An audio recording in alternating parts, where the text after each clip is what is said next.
Hello, divas and divos. My name is Tona Brown, and I wanted to come to all of my fellow classical musicians. Something's been on my heart for the past month. We did a lot of performances for the Christmas holiday, the Aida String Ensemble, which is the ensemble I run, as well as some of the freelance gigs that I do in the DMV area. And something that was said by most of the musicians over and over again had to do with not being able to support themselves from their music. And I felt really bad about that because I've always been able to support myself. And even when things were slow, I had my teaching as far as performance was concerned. But what I want to do is start to open up about things that you can do to be able to support yourself as a classical artist and to do so and do it well. I've been very fortunate to build a name for myself, and that is one of the biggest secrets. You're not going to be able to support yourself from classical music, especially during this very tumultuous time, because we have the symphonies that are falling apart, we have the opera houses that are going out of business, we have so many things that are against us. But what I want to do in this series of videos is let you know that by playing the Paganini Caprices or the Bruch Violin Concerto, that is not going to sustain you. And what we learned in school as classical artists is also not going to sustain you in a career in classical music as a performer. I went to Shandor Conservatory of Music for undergrad, and I also went to the Governor's School for the Arts for high school, and I've done programs all around the country, and I do master classes on violin and voice and that sort of thing. But one of the best advice that I got from a classical great was Shirley Verrett. When I disclosed to her that, I was a very unique person and that everyone told me that it was not going to be possible for me to be out as a transgender person and to be able to have a sustainable career in classical music. And, she thought it was ridiculous. But what she did say was, there's plenty of work out here for everyone, that you must find your own niche.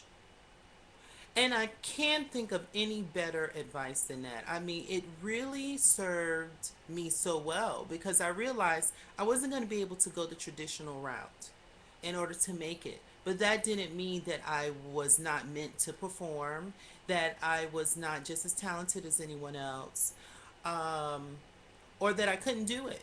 It just meant that I needed to be honest about what my situation is and how the world views transgender people and figure out a plan to excel. And that's what I did. And I was very fortunate to perform for Barack Obama at the LGBT Leadership Conference in New York City, to perform on the James Baldwin Awards in Baltimore, the Out Music Awards in New York City, the Department of Veteran Affairs, 2 years consecutively.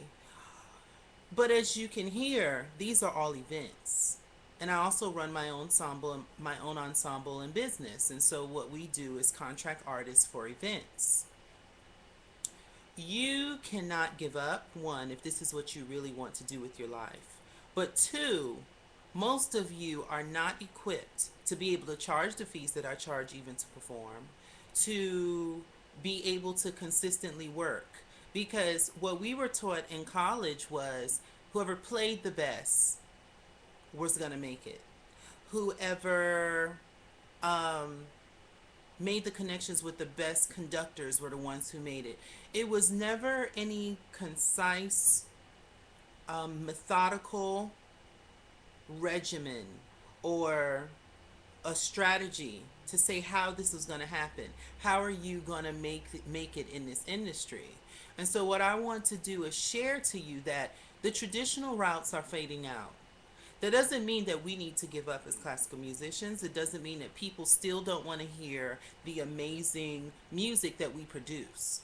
But you have to be a little bit more intelligent about how to communicate that.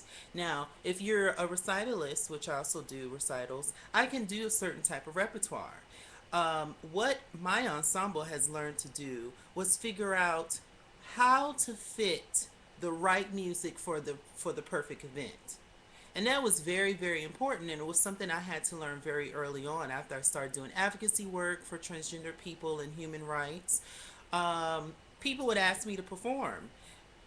There was no grand piano usually, or keyboard, because I would have loved to have used that. So I did a lot of stuff a cappella when I had to sing or play. It was usually by myself solo. Um, there are a lot of challenges. The venues are not conducive to what we do as classical artists. They're not necessarily acoustically perfect. So you have to learn how to deal with that. You might have to learn how to use mics and pickups and all sorts of things. We're going to be talking about this because I love all of my friends. I see them all the time. They're performing, they're freelancing, they're incredible artists, but you're not equipped and you're not going to be able to sustain yourself. It doesn't mean that the work is not out there, and it doesn't mean that you cannot do it, and that you need to get a day job and you have to, all of this stuff. But we're going to talk about specific things that you must do to be able to charge good money to perform, to be in demand, okay? Because there is a lot of work for everyone out there, okay? Not just my ensemble, not just me, not just Renee Fleming and all of these wonderful artists. Those people had to think bigger in order to get to where they are. And it's time for you to do the same. You must look at yourself as any other artist, as a pop artist, as anything else. You have to figure out a way to brand your name or your group. These are all things that we were not taught in college. Most of the things that I've learned post college are what make me money. Okay? So I'm going to share some of those things with you because I hear this all the time and it just makes me so sad to hear these amazing musicians not able to sustain themselves. I mean, from the contractors who contract me who are always like, oh, so what else do you do? This is what I do. Oh, really? Do you get enough work? Yeah. Oh, well, I'm glad it worked out for someone. And they get this whole woe is me sort of attitude, and it didn't work out for me. And of course, you can't make enough money to sustain yourself, so I had to work at the law office or whatever. That was your path. And, I applaud you for at least taking the path and doing something with your life and still performing on the side because to be honest with you, as Shirley Verrett said, everyone is not meant for the stage. Whether it's operatic, whether it's symphony, whether it's recital, everyone is just not meant to do that. But that doesn't mean that there's not a job out there for you. So, what we want to talk about are ways that you can make money in music, traditional ways as well as non traditional ways, incorporating your art form, even though it's classical, into mainstream production, award ceremonies, um, events and gatherings, recital, the whole nine. You know, I'm so blessed to be at the place where I am now, but it took a lot of hard work and it took a lot of trial and error. And if I can do it, being a transgender individual, let me tell you what was so funny. I had a girlfriend, of course, we're no longer friends, but who told me, she said, well, everyone can't be you. Um, you know, Basically, she was trying to say that I was using being transgender to be a star or a celebrity or something weird. And I was like, you can't get no more ignorant than that comment simply because we're not looked at positively in society. That's not going to be something that's going to ask people to call me and give me work, unless I learn how to turn that around and make it positive. And that is exactly what God made happen in my life. I was able to turn that around where everyone thought, oh, you can't do this. Why should you be singing this? Why should you be doing XYZ? And I was able to turn that around. And baby, when you call to contract me, you must have a coin. But that's because of all the free work I did, which we're going to talk about, because you have to get your name out there. Okay? You also have to have a vision for where you want to go over the years. Most classical artists don't have their own recordings. Most of us believe that unless an organization puts on an event, the event shouldn't happen. I sit on the advisory board for the Out Music Foundation, and the executive director, Deirdre Meredith, she said, well, Tona, most people are not like you. Most people don't found their own organization, start their own recital series, do this, that, and the other. And I was perplexed because I thought, well, then how are they working? And I'm like, well, what do they do? Because maybe there's something I can learn from them. But then to find that they're not working, it breaks my heart. It breaks my heart. So what we're going to do is talk about things. I'm going to introduce you to my esteemed colleague, Kevin Philip Jones, who is an amazing arranger. He's had to do some great things for me for the Out Music Awards, Deeper Soul. Because again, when you do get contracted for these things, you might find that there's no music written for you that will work for this, and you need something quickly. So we're going to talk to Kevin Phillip Jones about that. He's also my personal assistant, and he's a phenomenal cellist. So we're going to talk to him. We're also going to talk to another good friend of mine. Her name is Robin Faye Massey. I adore her, and she started an organization called Musicians of Mercy. We're going to talk to her. We're going to talk to artists who are out here working, whether it's freelance, whether it's symphony, whether it's jazz, whatever it is. We're going to talk to different artists in this series because it's time for us to change that mentality that you can't do something. I remember doing a wedding with Delandria Mills. She's a flautist, fantastic, absolutely fantastic. And as soon as that performance was over, she was out selling her CDs. And I thought to myself, that is amazing because you don't see people doing it, including myself, who are classical artists. Okay? So it's time for you to understand the music business. It has very little to do with how good you are, contrary to popular belief. You do have to look at your image. A lot of classical musicians get out of bed, run into a rehearsal, they look a hot, horrific mess, but then when it's what you want to be paid well for your services. See, classical music is not just what you can do on your instrument and what you've learned in the practice room anymore.